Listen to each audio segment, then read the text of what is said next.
नमस्कार बच्चों, मैं राजिका अग्रवाल स्वागत करती हूँ आप सभी का आज की इस क्लास में। यहाँ पर हम पढ़ रहे हैं कक्षा 12वीं का अध्याय नंबर 10 जिसका नाम है पर्यावरणीय प्रदूषण। आज की इस क्लास में हम एक नया प्रदूषण पढ़ने वाले हैं जिसका नाम है मृदा प्रदूषण। इससे पिछली वाली क्लास में हमने बात की थी जल प्रदूषण की, किन कारणों की वजह से जल प्रदूषण होता है, कैसे इसको उपचारित किया जा सकता है और कैसे इसको नियंत्रित किया जा सकता है, इन सब के बारे में हमने बात की। आज की इस क्लास में हम बात करेंगे मृदा मृदा प्रदूषण की। इसको कैसे रोका जा सकता है, इसके स्रोत क्या है, इसके कारण क्या है, इसके बारे में देखो। मृदा प्रदूषण होता क्या है? आपकी जो मिट्टी है उसका प्रदूषित होना, इस मिट्टी के अंदर, इस मृदा के अंदर अवांछनीय पदार्थों का मिलना ही आपका मृदा प्रदूषण कहलाता है। पहली चीज तो अब ये अवांछनीय पदार्थ आपके क्या हो सकते हैं? देखो, जब कृषि में आपके विभिन्न प्रकार के रसायन या फिर उर्वरकों का प्रयोग किया जाता है, अब इन उर्वरक या रसायनों के मिट्टी में मिलने की वजह से वो आपके क्या होती है, उस मिट्टी में प्रदूषण होता है।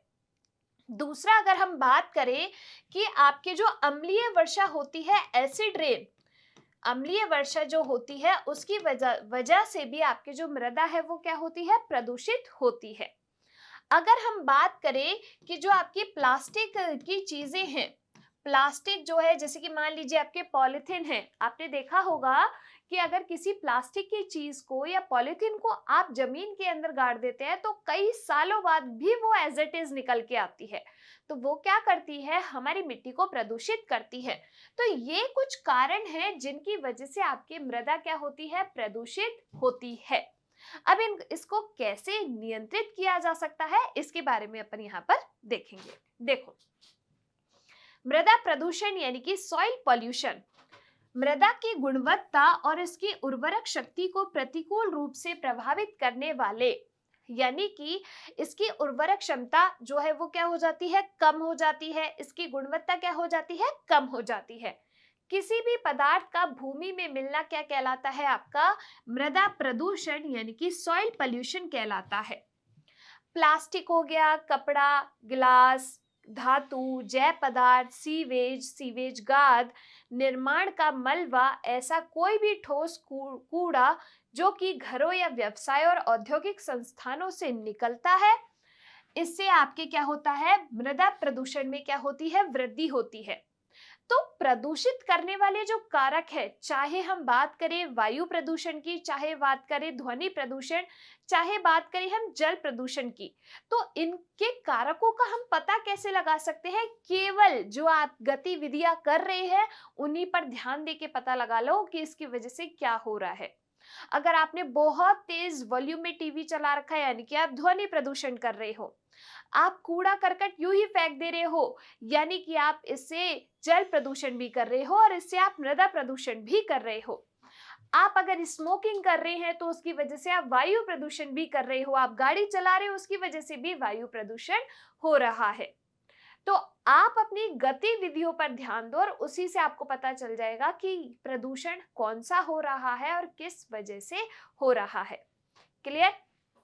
देखिए, राख है, लोहा और लोहे का कचरा, चिकित्सीय और औद्योगिक कूड़ा जिन्हें कहीं भी जमीन पर डाल दिया जाता है तो मृदा प्रदूषण के क्या है, महत्वपूर्ण स्रोत है।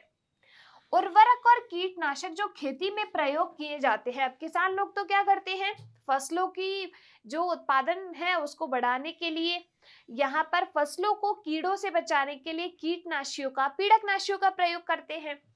तो उसकी वजह से ये क्या होते हैं, मिट्टी में मिल जाते हैं और नगर का जो कूड़ा करकट है उससे गड्ढों का भरना मृदा प्रदूषण की क्या है, कारण है। अम्लीय वर्षा प्रदूषकों का शुष्क संग्रह जो धरती के तल पर किया गया हो, मृदा प्रदूषण को क्या देता है, बढ़ावा देता है। अब अम्लीय वर्षा कैसे जो है आपके यहाँ पर मृदा प्रदूषण को बढ़ावा देगी?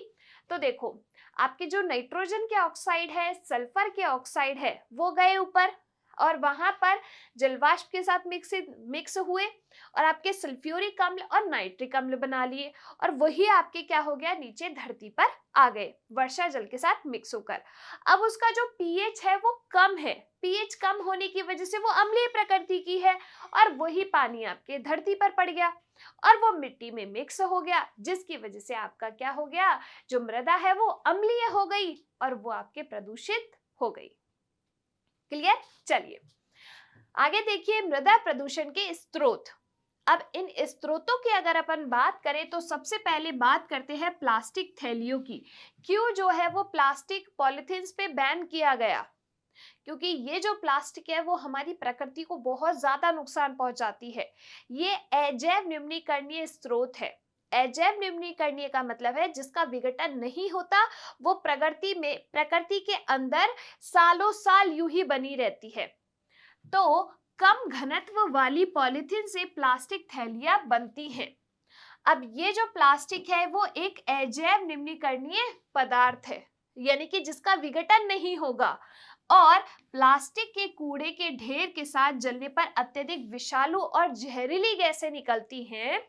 Carbon monoxide, carbon dioxide, phosgene dioxin और अन्य जहरीले क्लोरोनीकृत यौगिक निकलते हैं जो कि हमारे अंदर रोग पैदा कर सकते हैं, विकार उत्पन्न कर सकते हैं। अगला देखिए औद्योगिक स्रोत जैसे कि धूल है, राख है, रासायनिक अपशिष्ट, धातु और नाभिकीय कचरा, औद्योगिक रसायन, रंजक, एसिड इत्यादि। क्लियर? चलिए आगे देखिए कृषि संबंधी स्रोत। कृषि संबंधी स्रोत में देखिए रासायनिक उर्वरक और आपके कीटनाशक। तो जो आपके ये रसायन है, केमिकल्स है, कीटनाशी है, पीड़कनाशी है, जैवनाशी है, इनका उपयोग करने से जो मृदा है वो क्या होती है, प्रदूषित होती है। आगे बात करते हैं मृदा प्रदूषण का नियंत्रण कैसे किया जा सकता है, कैसे हम इसको कंट्रोल कर सकते हैं। तो जो भी रसायन यूज में ले रहे हैं उसका प्रयोग कम करके किया जा सकता है। जो आपकी प्लास्टिक की चीजें हैं उनका उपयोग ना करके इस प्रदूषण को रोका जा सकता है। तो देखो प्लास्टिक थैलियों का उपयोग रोकना होगा, तभी तो प्लास्टिक थैलियों पे बैन लगाया गया, लेकिन लोग फिर भी छुप के उन थैलियों का यूज करते हैं। इसके स्थान पर कपड़े या निम्न स्तर की सामग्री जैसे कागज आदि का प्रयोग करना चाहिए। जो अपन प्लास्टिक की थैलियां काम में लेते हैं ना, इससे अच्छा कागज की थैलियां भी बनती है और बहुत अच्छी रहती है। वो आपका क्या है, जैव निम्नीकरणीय पदार्थ भी है, उसको जलाओगे वो जल भी जाएगा और कोई ऐसा विषैला पदार्थ भी उसमें नहीं निकलेगा जितना विषैला पदार्थ आपके यहाँ पर इन पॉलिथीन्स को जलाने पे निकलता है। सीवेज का प्रयोग उर्वरकों या भराव के लिए करने से पूर्व अच्छी तरह उपचारित किए जाना चाहिए। अगला देखिए घरों से, खेती से निकलने वाले जैविक पदार्थों और अन्य चीजों को अलग अलग छांट लेना आवश्यक है, जिससे वर्मी कंपोस्टिंग जो है हो सके। यह एक लाभकारी उर्वरक को उप उत्पाद की तरह उत्पन्न करता है। औद्योगिक कचरे को फेंकने से पहले हानिकारक पदार्थों को हटाने के लिए उचित रूप से क्या करना चाहिए, उपचारित करना चाहिए। और यहाँ पर ये है आपके क्या, मृदा प्रदूषण। ठीक है, आज की क्लास आपकी यही कंप्लीट होती है। किस प्रकार से मृदा प्रदूषण होता है, कैसे इसको रोका जा सकता है, इसको नियंत्रित किया जा सकता है, इसके बारे में हमने यहाँ पर चर्चा की। अगर आपको क्लास पसंद आई है आप इस क्लास को लाइक कर सकते हैं। जो भी आपके डाउट्स है वो आप कमेंट सेक्शन के अंदर ड्रॉप कर सकते हैं। हम मिलेंगे अगली क्लास में, तब तक के लिए आप लोग खुश रहिए, स्वस्थ रहिए। धन्यवाद।